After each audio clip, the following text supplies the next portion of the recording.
Ini hanya karena dia tidak memasang tirai. Dia hampir mati. Saat Julia melihat ke jendela, dia melihat orang asing berdiri di seberangnya. Julia mengira orang itu sedang melihatnya. Jadi dia berdiri dan melihat. Tapi saat di depan jendela, sosok itu tiba-tiba menghilang.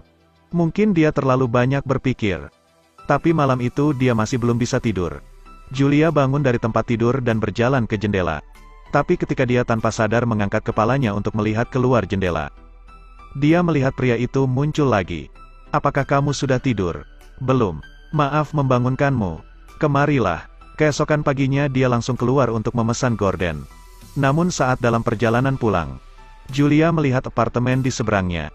Bahkan di siang hari kamar itu tidak membuka gorden. Sepertinya ini menyembunyikan sesuatu. Setiap malam sosok aneh itu muncul lagi. Apalagi sosok ini semakin terlihat jelas. Meskipun menurutnya pihak lain tidak sopan, tapi dia juga tidak menyakiti siapapun. Jadi dia hanya harus berusaha menahan amarah, dan berharap tirai yang dia pesan cepat sampai. Namun saat Julia dan suaminya jalan-jalan ke bawah, pemandangan di depannya membuatnya semakin ketakutan. Saat itu mobil polisi dan ambulan muncul tepat di depan mereka. Sepertinya sesuatu yang menakutkan telah terjadi. "Maaf, apa yang terjadi? Saya juga tidak tahu." Mendengar seseorang meninggal dunia, mau tak mau Julia merasa merinding. Meski tidak tahu apa yang terjadi, tapi dia punya firasat buruk. Keesokan paginya Julia melihat liputan TV tentang insiden di lingkungan tempat dia tinggal. Mereka mengatakan bahwa pelaku telah melakukan banyak kejahatan dengan substansi serupa. Semua korbannya adalah gadis-gadis muda yang cantik. Ini membingungkan bahwa pelaku tidak mempunyai motif untuk melakukan kejahatan tersebut. Sepertinya dia melakukannya hanya untuk memuaskan hasrat. Polisi juga dilema. Julia merasa sangat ketakutan. Dia pikir ini berkaitan dengan pria yang tinggal berseberangan dengannya. Dia menceritakan hal ini kepada suaminya. Namun suaminya berpikir istrinya terlalu sensitif. Mungkin seseorang hanya ingin menikmati pemandangan. Setidaknya harus memiliki semangat spiritual seperti itu. Tetapi suaminya menceritakan kisah ini kepada temannya. Meski Julia mendengarnya, dia juga tersenyum. Tapi dia merasa tidak nyaman di dalam hatinya. Besoknya saat berangkat kerja, Julia pergi ke kafe, lalu mulai mencari informasi terkait kasus tersebut. Saat mendengarkan satu-satunya saksi menceritakan kasus tersebut, Julia merasa sangat terkejut, karena gadis itu mengatakan sebelum kasus terjadi, dia merasa seperti ada yang mengawasinya. Perasaan itu bertepatan dengan perasaan Julia saat ini.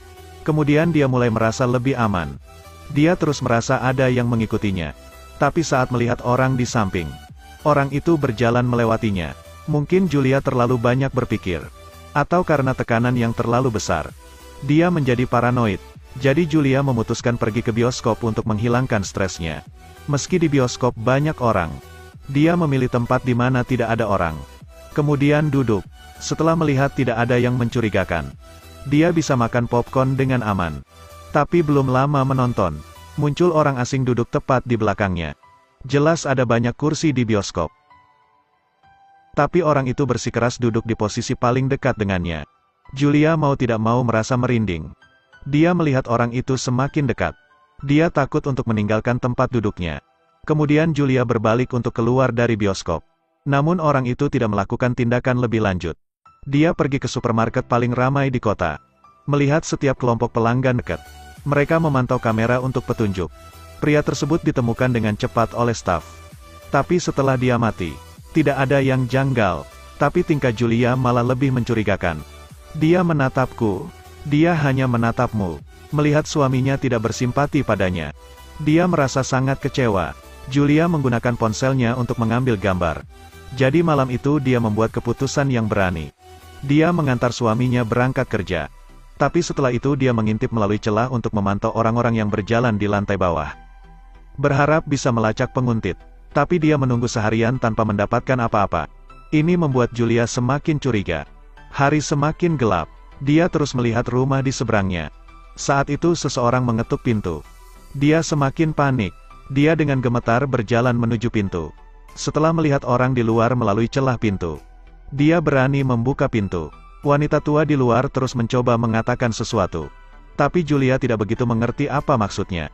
Untung ada tetangga yang lewat menjelaskan bahwa dia hanya mencari kucing. Berkat itu wanita tua pergi. Melihat gadis di sebelah sepertinya seumuran dengannya. Julia mendekatkan diri. Dia juga sangat ramah mengundang Julia ke rumahnya untuk minum. Keduanya dengan cepat menjadi teman dekat. Dia mengatakan bahwa keamanan gedung ini sangat tidak baik.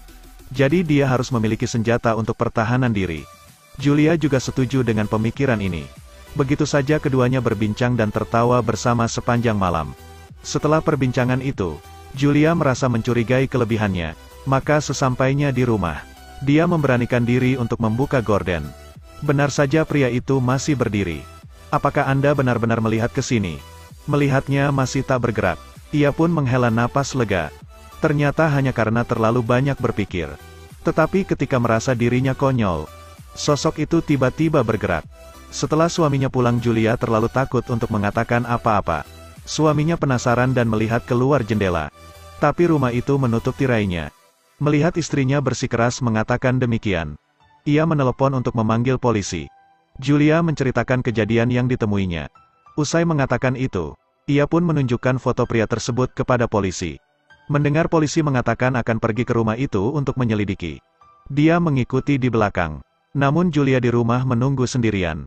Setelah suaminya kembali, Julia bertanya apakah dia orang yang ada di supermarket.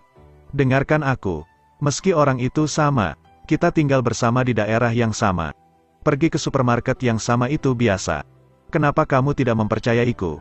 Tidak, aku hanya berpikir kamu terlalu banyak tekanan. Meski menurutmu pria di seberang sedang mengawasimu. Tapi menurutku tidak. Saat ini dia merasa sangat tidak berdaya. Sehingga dia hanya bisa menderita dalam diam. Sejak saat itu ketika suaminya tidak ada di rumah, Julia memblokir pintu dengan kursi. Dengan begitu dia merasa sedikit lebih aman. Tapi meski begitu dia tetap mimpi buruk. Dalam mimpi pria misterius itu menyerang ketika dia tidak memperhatikan. Hal ini menyebabkan keadaan mentalnya menurun. Saat mendengar suara-suara aneh di sekitar, dia merasa ada yang tidak beres. Dia khawatir temannya disakiti oleh pria itu. Pengelola apartemen datang, kemudian memaksanya untuk membuka pintu tepat di depan semua orang. Tapi setelah masuk semua masih normal. Hanya kucing melompat dari atas dan menjatuhkan lampu. Tetangga di sekitarnya mulai mengeluh. Meski melihat adegan ini, tapi dia tetap tidak merasa ragu. Karena tidak mungkin orang itu menghilang begitu saja. Hingga ketukan pintu menarik perhatiannya. Ternyata pacarnya juga tidak bisa menemukannya. Jadi dia datang ke sini untuk melihat. Anehnya mereka mendengar dering telepon di dalam rumah. Tapi tidak ada yang membuka pintu. Kini Julia merasa semakin curiga. Bisakah kau membantuku? Mereka tiba di rumah orang asing itu. Sekeras apapun dia mencoba mengetuk pintu.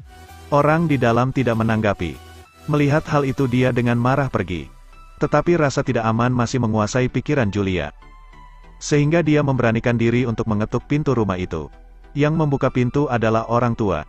Maafkan aku. Julia juga tidak mengharapkannya. Jadi dia segera pergi. Tak disangka saat ini orang aneh itu muncul lagi.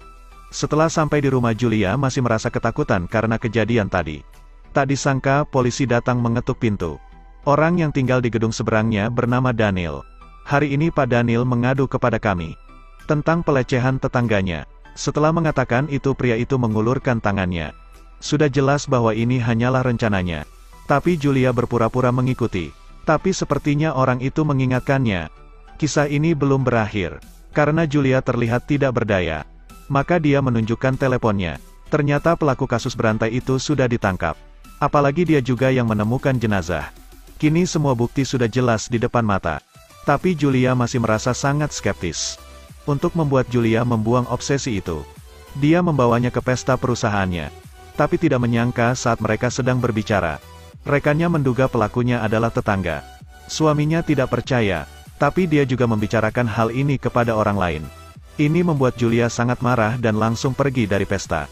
Aku tidak suka bercanda. Aku tidak tahu harus berbuat apa. Julia, aku lelah. Aku bosan membayangkan hal seperti itu. Mendengar kata-katanya dia menangis. Kepercayaan antara suami istri hilang. Julia pergi ke stasiun kereta. Bersiap untuk pulang dan bersih-bersih. Saat ini di kereta tidak ada satu orang pun. Hanya hati dingin Julia. Lalu pria bernama Daniel itu muncul lagi. Kenapa kamu mengikutiku? Aku berhutang maaf padamu. Ekspresinya membuat Julia merinding. Kemudian dia turun di stasiun berikutnya. Setelah mengkonfirmasi Daniel tidak mengikutinya lagi, dia baru berjalan pulang sendiri. Setelah kembali ke kamarnya, Dia langsung bergegas untuk berkemas. Sekarang dia tidak ingin berada di sini lagi. Saat ini musik dari kamar sebelah membuatnya kembali merasa penasaran. Dia mengambil telepon dan hendak pergi untuk mengucapkan selamat tinggal kepada temannya. Tapi saat dia membuka pintu dia melangkah masuk. Adegan di depannya membuatnya sangat ketakutan. Kemudian pisau tajam berada tepat di lehernya. Dan pelakunya tidak lain adalah orang bernama Daniel. Sebelum sempat meminta bantuan, dia disayat tepat di leher. Julia tahu dia akan mati. Jadi dia mencoba yang terbaik untuk merangkak mengambil senjata. Namun dia tidak bisa merangkak lagi. Kali ini Daniel pun menghabisinya. Tapi dia mengangkat kepalanya dan menyadari wanita di seberangnya melihatnya. Dia memakai kembali bajunya, kemudian bersiap untuk menangani mangsa berikutnya. Siapa sangka begitu sampai di depan pintu, Daniel tertembak lalu jatuh ke lantai. Suami Julia juga sangat terkejut dengan pemandangan ini. Dia masih tidak mengerti sampai sekarang. Ternyata yang dikatakan Julia memang benar adanya. Dan orang yang paling tidak bisa dimaafkan adalah suaminya. Cerita pun berakhir. Terus ikuti Edelweiss Review untuk mendapatkan update cuplikan film terbaru.